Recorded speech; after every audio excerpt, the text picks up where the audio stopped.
Welcome to the Working Well podcast. I'm Tim Boris, CEO of Fresh Wellness Group. This show explores the diverse aspects of workplace health and personal performance. On the Working Well podcast, we dive into the foundations of what makes wellness work in workplaces around the world. We connect with corporate leaders, executives, and industry experts who are helping make life more awesome at work and home. Join us to learn workplace wellness best practices, personal performance tips, and access resources to jumpstart your personal and corporate programs. Today's guest is Beverly Beuermann-King. For over 20 years, Beverly has used her SOS principle with people and organizations who want to control their reactions to stress, build resiliency against life's challenges, and live healthy, successful lives. Beverly appreciates that there's not one way to deal with our business challenges or build our personal resiliency. Beverly believes that it is about building an action plan that works, which is unique to the person and team who builds it. Welcome, Beverly. It's great to see you again. We were chatting before, London, December 2019, I think, for the CAPS convention was the last time we connected in person. What's the last year and a bit look like? The 2019 convention seems like such a long time ago. It has been an interesting year. And I think for everyone, it's been an interesting growth year, I think, as far as my business and things that I've had to learn, which that for me is exciting. That's something I like about my business is being able to, look at tech differently or look at, applications and things differently. So that has been great for me because it's kept me engaged, but it's been challenging. I think there was a real difference in presenting in person to presenting online to companies and to teams, but I've actually really enjoyed presenting online. And part of that has to do with mental health. People I've found are much more willing to type in the chat box about issues or questions that they may have, because there's a little bit of anonymity that maybe they didn't ask, especially if it was a keynote or if it was in a large group. So I actually do like it. Some people talk about the intimacy as not being there, but I've actually found that it has increased some of the conversations around mental health and resiliency. Absolutely. I'd agree with you. Tell me about some of the questions that people are asking. Sometimes it's not even questions. Sometimes it's even just comments like, wow, I didn't know that. Or, yeah, that's exactly what I'm going through. I've been really struggling. And the fact that people say, I've been really struggling with that, or I've really been trying to figure that out, that's something that they would never do in a corporate setting in front of their colleagues. And so I like that. I love the fact, I talk about the pandemic as it's, the upside of it is that it's really, I think, brought supportive mental health conversations into the vernacular, into the team, into the ability to talk about some of these things a lot more. Like we had Bell Let's Talk and we had all of those kind of programs, which were programs, but it hadn't really kind of dripped down into the conversation level between leaders and colleagues. And so I think the pandemic has really done that and it allowed people to speak up, and being virtual has allowed them, I think, to speak up even more. I agree completely. The mental health challenges we face have been there for a long time. But why do you think it took a global pandemic to bring it so much more to the forefront? What do you think the resistance was? I don't know if it was necessarily resistance or if it was, there was just so many other things on people's plates that they didn't focus in on it. And as soon as we were, things changed in the middle of March, people had to, work from home. And I think as leaders, it was like, well, how are we going to do this? And colleagues, it was like, how are we going to do this? How are we going to make this happen? How are we going to have our team meetings? And because it was we were more aware of how we were feeling and the struggles that we had, the anxieties and the fears and the apprehensions, we were able to see that in other people and just check in with the rest of our team. And it was okay to check in because we couldn't check in on a one-to-one or just see people. It was okay to check in online and go, well, yeah, your kids are at home. How was that going? Or, joking around, like you're working in your living room or you're working off your kitchen table. Like, I think it just allowed people to be able to explore a little bit, touch base a little bit more. And then those conversations just naturally started. And I think leaders really recognized that their role was to help people adjust. And because that, again, there weren't these big adjustments before, that became really apparent. And that allowed for conversations and one-on-ones and check-ins as well. Absolutely. So what would you say on that route? Because mental health and resilience are just so part of the conversation these days, which is great. What do you see as the biggest challenge facing workplace wellness? I think people are tired out, they're worn out, they're frustrated. And what I'm seeing right now is more around pessimism and conflict. And so I do a presentation on handling negative attitudes and difficult people. It's called Stop Letting That Difficult Person Ruin Your Day. And it was one of the top presentations that I did. And then when the pandemic started, I didn't get any requests for that. I got lots of requests for other ones and, around supportive mental health conversations and harnessing your energy and building your resiliency, but nothing around negative attitudes and difficult people till about the 10-month mark.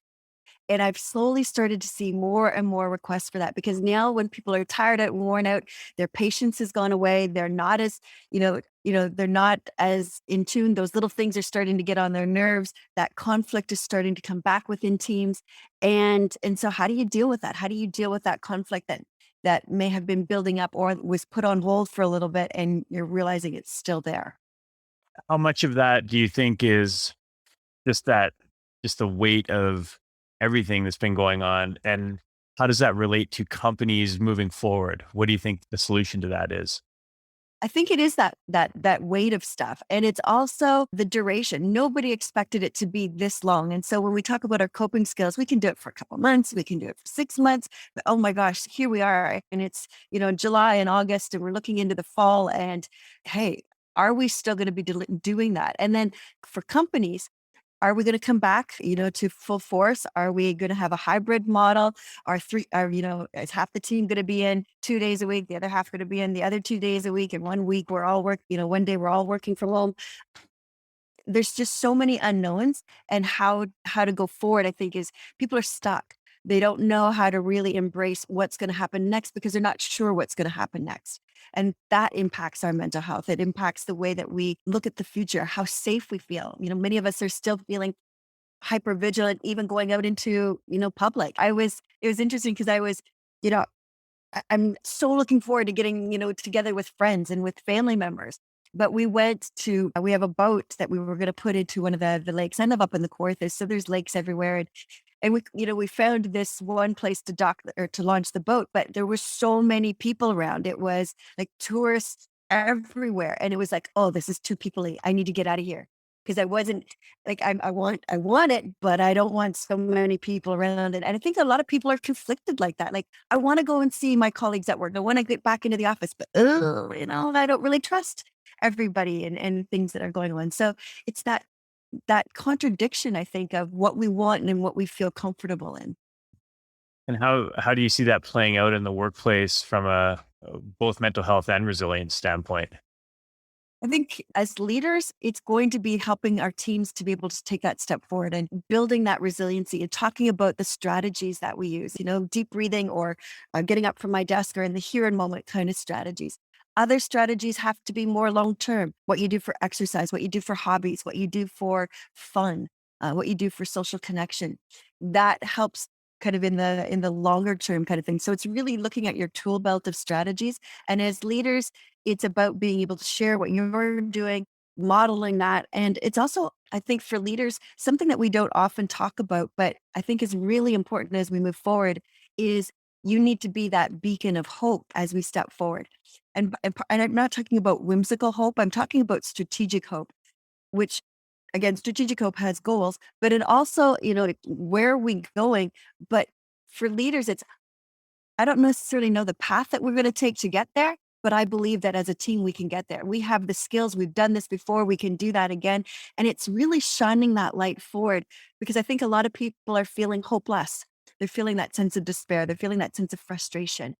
And as leaders, it is about being able to shine that beacon to say, hey, I can step forward into this and we can do this together. Absolutely. Yeah. Leaders play such a pivotal role in the organization. My question is, who's there for the leaders? Yeah. What? That's tough. I mean, if it's a small company, there may only be two or three people who are leading. Or if it's been a remote team, you may feel like you're the only leader because you're not necessarily connected to the rest of your team. I think it's really important that no matter what level you're at, you find your community, you find your supporters, you find those people who can lift you up. And just because you're the leader doesn't mean that that can't be your colleagues in your team.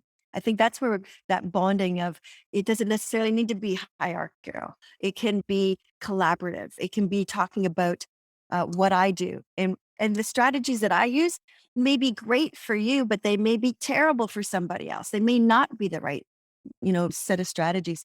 I use a principle called the SOS principle. And I talk about how it's really important to take that SOS principle and design your own particular tool belt.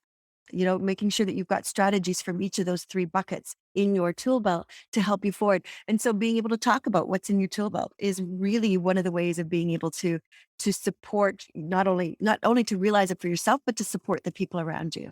So tell me a bit more about the SOS principle. Is it an acronym or what? It's not necessarily an acronym. There are three buckets, and I've been doing, mental health and resiliency since 1995, a long time ago. I worked with Back before it was cool. back before it was absolutely, back then, mental illness and stress. We didn't talk about mental health and resiliency. I love, if I look over my career, I love the fact that we've moved forward into mental health and resiliency because it's the proactive piece as opposed to the reactive pieces. And so I worked for the Canadian Mental Health Association as their education coordinator and dealing with people on, working with severely mentally ill clients and talking about what does that look like and how do you take care of yourself. But I realized that everything that we talked about fell into these three buckets. And so SOS stands for situation, ourself, and support. And we need strategies in each of those three buckets in order to have a tool belt that will help us regardless of the situation, whether it's a big challenge, a trauma that we're facing, or those small irritating things that get under our skin. So situation is problem solving tools. What am I going to do about it? Each of the three buckets has a question. So the situation, what am I going to do about it? How am I going to deal with this? How can I break this down? Can I delegate it? Can I ask for help? Can I simplify? Can I junk it? What's my to-do list look like? It's really about addressing the thing that's causing my stress. The O stands for ourself. And the question would be, how am I going to take care of myself? And so the O doesn't necessarily do anything about this, the things that are causing stress, but it gives you the energy, the mindset to be able to move forward. So am I doing the basics? Am I exercising? Am I sleeping right? Am I eating right? Am I doing the things that take care of my physical and mental health needs? But what am I doing to give myself a break? So what are my hobbies? What am I doing for fun? Is it Sudoku puzzles or, computer games? Is it playing sports? Is it going for a walk out in nature? Is it deep breathing and yoga and meditation? For me, one of my biggest things is I'm a karate instructor. I have my second degree black belt. And Did see that. Yes. I love, love, love, love teaching the kids and young adults and adults to be strong and in themselves. My biggest challenge has been I haven't been able to do that for 18 months. And though we've tried it online, I live in rural Ontario. And so internet has been a challenge for absolutely everybody. So there's no consistency with it.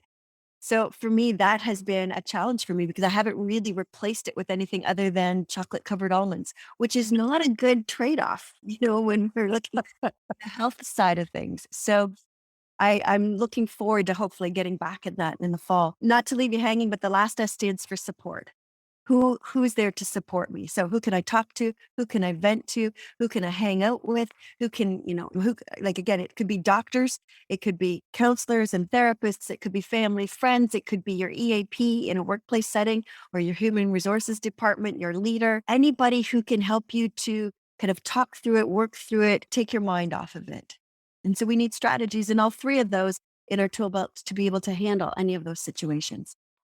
I love that. That's a great framework for individuals and leaders within the organization to be able to help support their teams. And I think that, well, you just hit it on the head of why so many people struggle to cope with and manage the challenges they're facing because they might be focused on one thing, but forget like on themselves, what they can do, but forget about the situation. Or they're doing something in the situation, but forgetting about their own personal, physical, and mental health. And then they don't have a support system. And so, yeah, I love that. That's really good. There's a quote that I like because I do work with a lot of frontline workers and not for profits and teams in that kind of respect. And so there's a quote that says, "How thin can I spread myself before I no longer exist?" And so there are people who are really good at taking care of the situation. They have to-dos and stickies and task lists, and they know exactly how to manage the issue.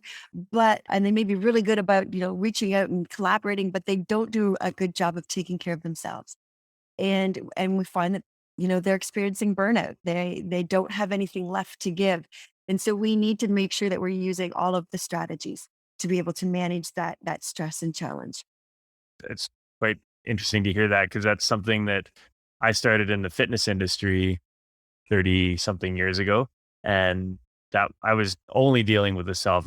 We would see our corporate clients come in and they were highly successful in their career and just on the verge of burnout. They were not taking care of themselves. They had so many health issues because of it. And we were trying to build that up, but then when we looked at it and we break it down into four pillars of performance: mindset, habits, movement, and fuel. And I guess they sort of come into play in those three buckets for the SOS principle. And yeah, we realized that fitness and nutrition were just such a small portion. It's the mindset and the habits, being able to help people realize that there's more to getting through a situation, and not even just getting through it, but thriving Yeah. despite adversity. And that's something that people really, they get the blinders on and they think there's only one thing. So having a framework like that is really helpful.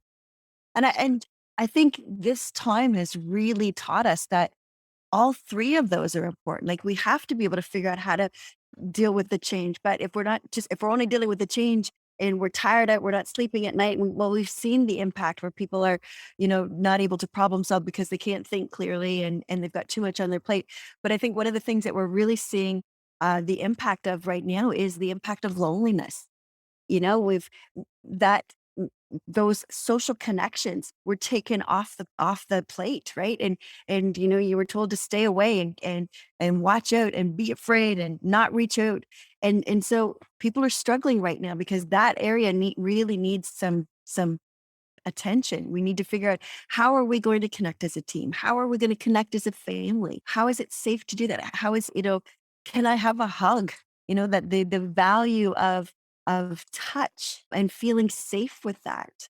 It's really, it's great. I have a colleague who brought his three sons to my house this weekend. They came a couple of years ago. We had a CAPS summer get together here at my house. And the youngest one loved the fact that I had a John Deere lawnmower and was driving this John Deere lawnmower over, and I showed him how to drive it and took him for, through the bush. And then we put him up on the big Johnny, and he thought that was amazing. 3 years later, he's been dying to come back. And so they finally came back this weekend. And I love the fact that he jumped into the car and the first thing he did was give me a hug. Like, there was no, "Can I? Is it okay?" Like, he was jumping out of his skin just to be able to do that, and I thought, "Oh, I've missed I've missed that connection," right? Like, just being able to, CAPS colleagues are infamous for hugging and support, and I can't wait for that to happen again. Absolutely. Well, and you bring up a good point too, that loneliness is a big part of it. And a lot of leaders from who I've talked to, that was one of the things that gets put them back on their heels, and they had to really shift their mindset around it. Was not everyone's in the same situation. If I'm privileged enough to be in a home with my family. I've got two kids and we see each other every day. But if you're single and living in an apartment and you haven't had that contact, maybe you're immunocompromised and you've been really isolating, you haven't had anyone for 18 months. And while I love my family, and there are times I'm like, oh, I probably want a little bit of a break. The fact is, we have that support system. Mhm. We have another cohort. Like, we've been able to be out in the mountains and we see our friends for skiing. And while it's distanced, we were able to at least socially connect in that way a lot over the winter. And there are a lot of people that haven't had that. We talked to some clients that are literally single, living in a 500 or 600 square foot apartment, and they don't have anything except what they see on the other side of their computer.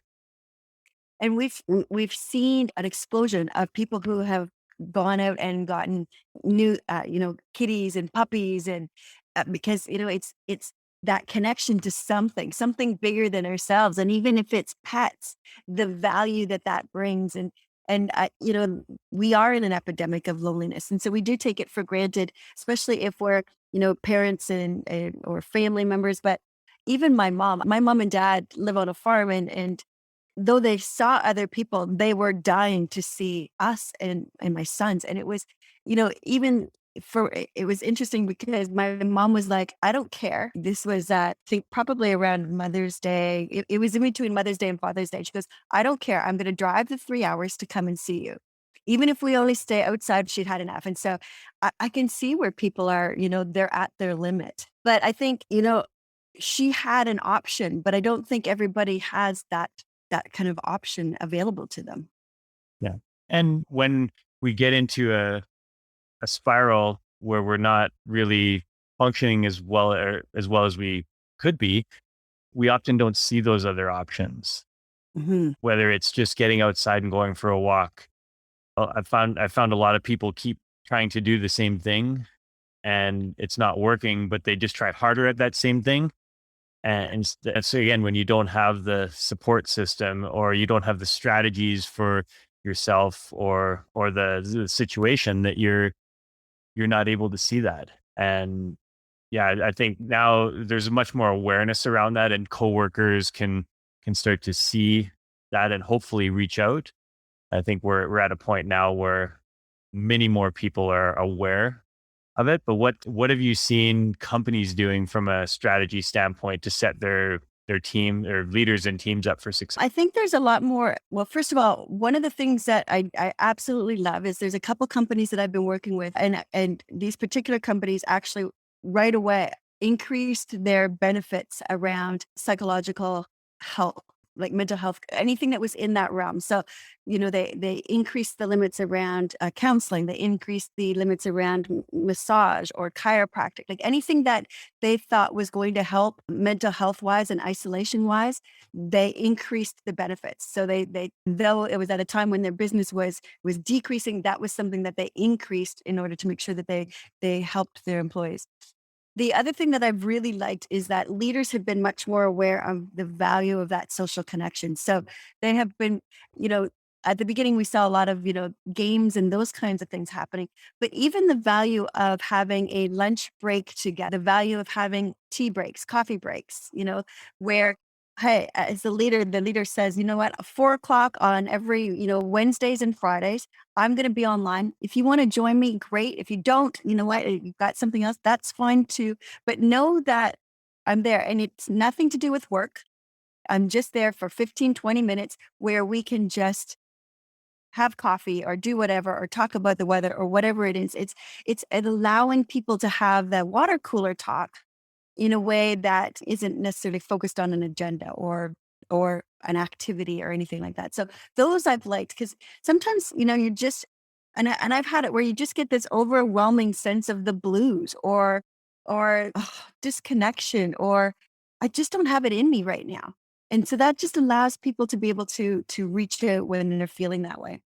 Other things I've liked are the activities and the playtime and the fun. So right now, I like the fact that Zoom has added in the upgrade the ability to have certain apps, drawn games and Kahoot, and just some different kinds of activities, just to add in a little bit more to make. And I encourage leaders as well to make use of that, because if you're having a meeting, there's nothing worse than a 2 hour business meeting that is just agenda item after, and we book them because we don't have to walk. We don't have to go and pick up our materials and stuff for a meeting and walk in between. We're booking them now back to back to back. So one ends at 11. Well, the next one's going to start at 11. So I don't even have 30 seconds in between to go to the bathroom. So we need to start being realistic about our time and not booking things back to back, that we need to go from up here to down here so that we can think and get things done. But also as leaders, build in that sense of fun, build in that sense of engagement, build in that sense of connection. There's no reason why you're not. And sometimes it's just not knowing about the tools. Go on to YouTube, go online, find out what some of the engagement factors are. Because even if you're having a meeting, you could have a pool to say, okay, do you want to talk about this next or this next, right? Like, give people choice, because that keeps them engaged. That keeps them, in tune with what else is going on. With all the stuff that's gone over the last 18 months or so, obviously resilience is a huge topic. How are you seeing companies sort of have the conversation around that, frame resilience? Because in my thought, a lot of people think of resilience as like something that happens after you've struggled and after you've almost hit rock bottom. It's like, it's going to make me stronger. But what conversations are companies having with employees around resilience and how to really position it in people's minds? We talk about traits around resiliency, like what adds to resiliency.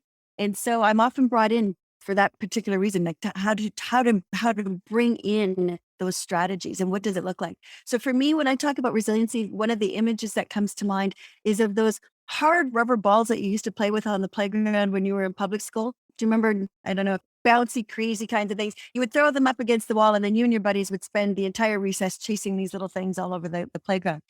For me, that's resiliency, because it doesn't matter how hard you hit the wall, you take that energy and you move forward.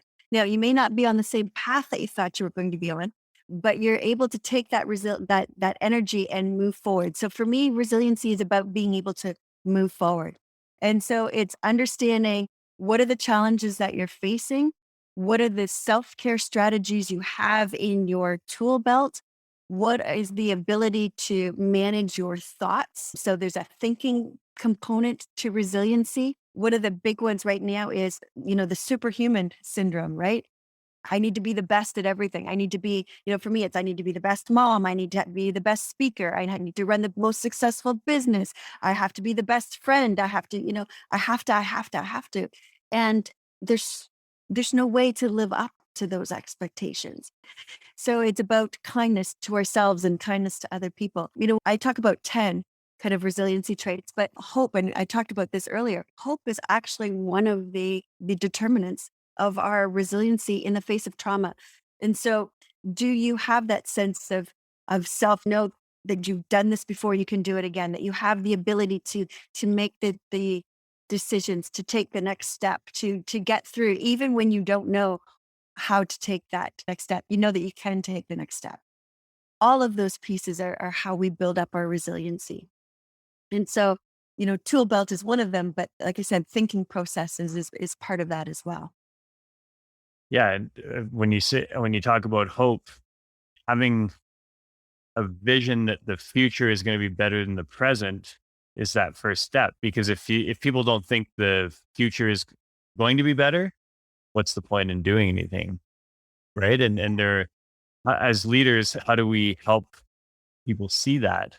And sometimes it's not even that it's going to be better. It's just that it's going to be different. We talk about the pandemic and where it's going to be. I don't know if September is going to be better than August. People are talking about the fourth wave and kids going back to school. I don't know what that's going to look like, but I do know that, hey, I've made it through March, April, May, June, July, August, September, October, November, December, January, February, March, April, May, June. Like, I've made it through all of that. I can make it through August, September, and whatever else comes through, because I've got the experience. I know that I can make the adjustments online. I know that I've got people who are there that I can talk to, that I can vent to, that I can ask for help from, that I can learn from. I know that I have good strategies around sleeping and eating and getting outside and appreciating, nature. Um, those are all things that are in my tool belt that allow me to be able to take those next steps forward. Yeah, good point on the different than better. Yes, because not everything will be better, but situation you're in at that point can change. And I think that's really important when we talk about mental illness. And, you know, not to kind of because often we talk about mental health and we don't often feel comfortable having those conversations around depression and anxiety and post-traumatic stress and whatever the mental illness may be. But I think that's one of the big things is, what do I say? And so I always say, you can never say that it's going to be better, but you can say that it is going to be different. And when people have lost that sense of hope, we need to help them to hold on for whatever's next, because it may be different enough that allows them to see that they can thrive, that there's going to be a change there. I put a document out on LinkedIn, this is open to anybody. So anybody who wants it, it's on my LinkedIn profile, but it's a document on just what not to say. Because I think we're so afraid of saying the wrong thing to somebody who is really struggling, that we're going to make it worse, that we're going to make them think about suicide, that, what if we are the reason that somebody actually attempts suicide? We get so afraid and so caught up that we don't want to do anything. So there's a document there. It's a very simple one. It just gives you a couple conversation starters. And I use the acronym ALEC. And whether you've taken a mental health first aid course, they use an acronym called ALGE, but I use ALEC. ALEC stands for ask, listen, encourage, and check in. And you can use that whether somebody is dealing with depression, whether somebody is contemplating suicide, or whether somebody is just dealing with, they've got a child at home who's dealing with the terrible twos and they're trying to figure out how to deal with it. Like, it can be any experience, but it just allows us to listen, to be able to allow that person to talk, to show our support, and then encourage them to take some sort of action to move forward. I love it. And that's, well, depending on what happens in the fall too, I think there are a lot of people that are burnt out from this fourth or fifth or sixth wave, depending on which area you live in. But yeah, I can already, when I talk to people, be like, oh, I just can't go through another one. And you hear that conversation happening in people's heads. And on the flip side of it, other people are like, I don't care anymore. And so that puts other people in a challenging situation too. And from a company standpoint, how are you seeing that being dealt with? That brings up a great example from this past that I put out there. So I talk about the 10 essential needs of a team.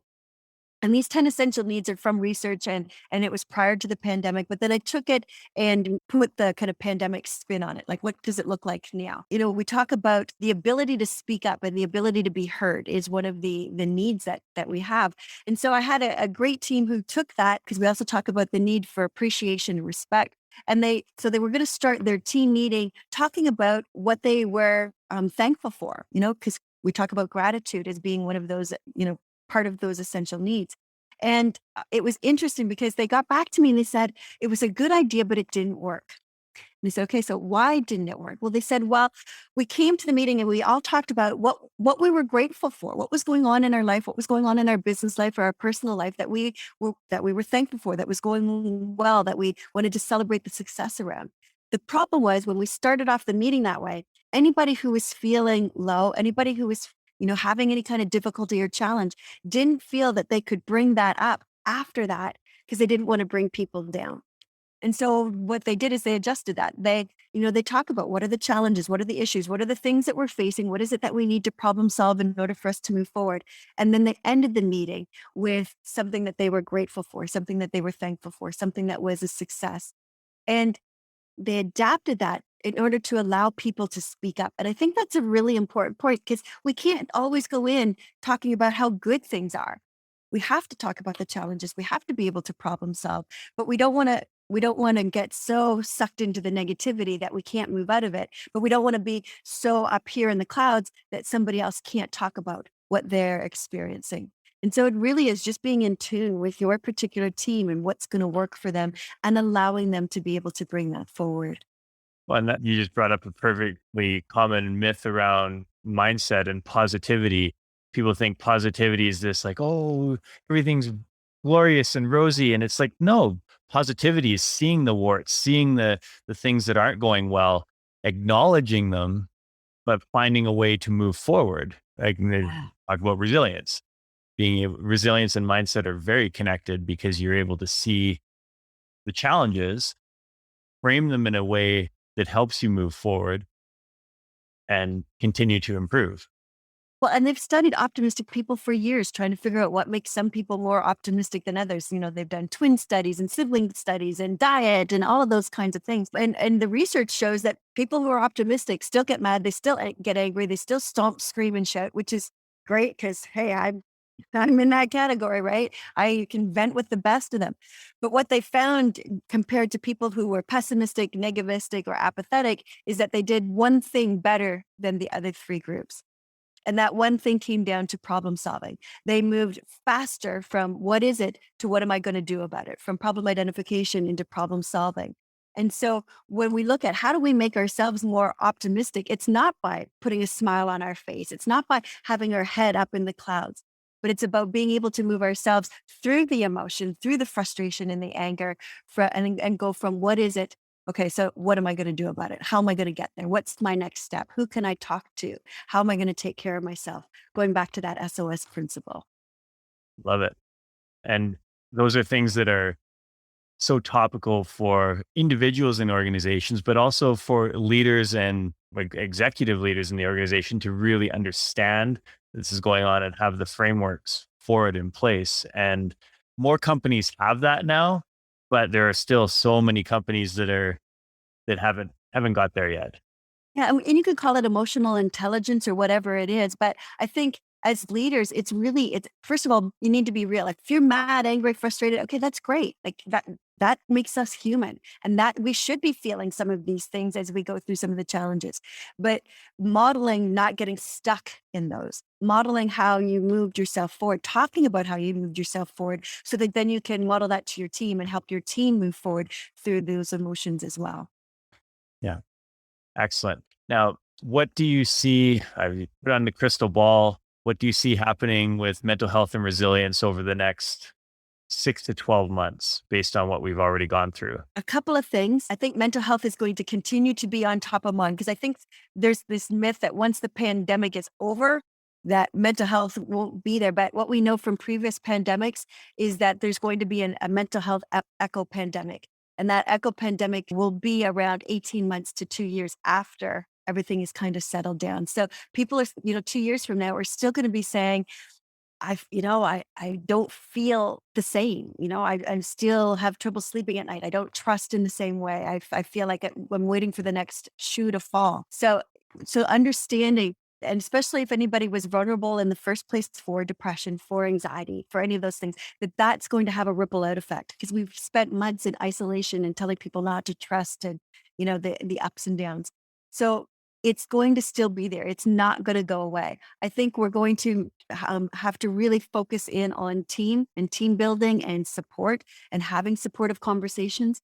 For me, one of the big things on my list is helping leaders feel comfortable having those supportive conversations using that ALEC model. Whenever you get those little spidey senses where the hairs are standing up on the back of your neck, to be able to say, Tim, I've noticed that you've been late the last couple of days. Is what's going on? And to be able to broach that and not just kind of push it off, because we want to be able to talk about these things earlier rather than later. So for me, it is about continuing to build our resiliency. What does that look like as we go forward? And being able to have those supportive mental health conversations and being aware when somebody is at risk and getting them to the resources that they need as quickly as we can. Excellent. There's obviously lots more we could talk about, and mental health and resilience are such huge topics with so many implications these days. As a takeaway, what's one thing that you'd want people to think, okay, yes, here's something that I can go and implement with myself or my team right away? So I'd say I'm going to pick two things because one is for ourselves, and that is really, Overachiever. I know. Focusing in on the SOS principle, situation, ourself, and support. What am I going to do about it? How am I going to take care of myself? Who's there to support me? And being able to answer those three questions as you move forward. And the other piece is learn how to have a supportive mental health conversation. Ask, listen, encourage, and check in, because we need to take care of ourselves, but we also need to be able to reach out and make those connections with the people around us. Awesome. And where can people find you? You mentioned LinkedIn. Yeah, LinkedIn, absolutely. I post a lot of stuff on LinkedIn. My website is worksmartlivesmart.com. And I do post, all kinds of things. I do a 2-minute podcast every morning on resiliency strategies that you can find. It's the Work Smart, Live Smart podcast on, Google Play and Spotify. I reposted it on LinkedIn. So there's, I think, 500 articles around mental health and resiliency and leadership on the website as well. So there's lots of resources. I have infographics that you can use for conversation starters for your team. So it's all there. It's free to use. I don't kind of grab your name and make it difficult for you to grab any of this stuff. You can just go right on and use it. So use the resources that are there. And if you can't find something, send me an email and say, hey, I can't find anything on this. Can you help me out? And I will absolutely either find it, write it, talk about it, do something to support you in that way. Wonderful. And I will make sure I put those links in the show notes. And we'll have a direct link to your website. And I'll put little notes on the ALEC acronym and the SOS principle as well. So people can remember that. Awesome. Well, Beverly, it's been awesome chatting. And I look forward to the next time we get to connect in person. Hopefully that is sometime soon. It's been far too long, and I'm a hugger as well. So we can have a big hug at some point. Yes. Virtual hug for now. Thanks. And looking forward to reconnecting with some other people in the CAPS community as well. Awesome. Like I said, if there's anything I can do to support you or to support any of your followers, I'd be glad to do that. And just reach out to me. And I can't wait until we can have a face-to-face, across the table kind of conversation. So awesome. Absolutely. Thank you again. Thank you for listening to the Working Well podcast. If you enjoyed the show, don't forget to rate and review us wherever you get your podcasts. We love to hear your experiences and how you've applied tips from the show to your daily life, so please keep us posted on your progress. To stay up to date with new episode releases, make sure to subscribe to our mailing list by emailing podcast@freshgroup.ca and follow us on Instagram, Facebook, and LinkedIn. Thank you, everyone, for tuning in. And once again, I'm Tim Boris with Fresh Wellness Group. We'll see you on the next episode.